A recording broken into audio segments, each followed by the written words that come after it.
Welcome to the informative Motorola Edge 30 Ultra, and I'll show you how to find and manage sound settings on this device.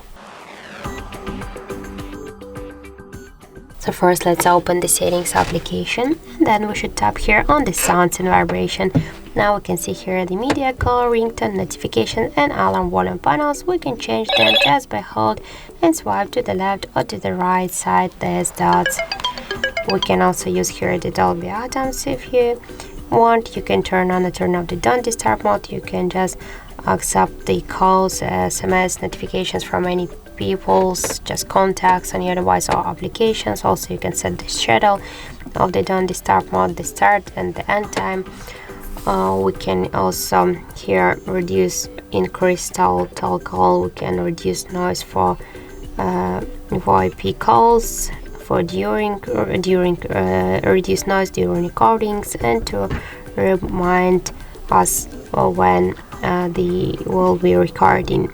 We can use also the multi-volume here. We can turn on and turn off this option. We can just change the ringtones on our device.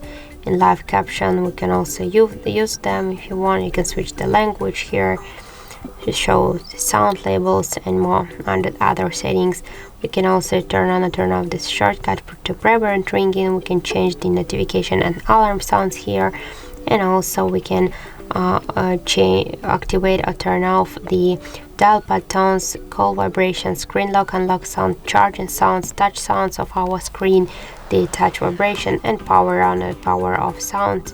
So we can turn on and turn off all of these options just by click on each of the switchers here.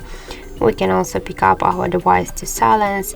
We can also use the feature to flip for don't disturb mode. You can see here the tutorial, and media controls also you can use them. So you can turn on and turn off this option by just change the media with the volume buttons here on the right side of your phone.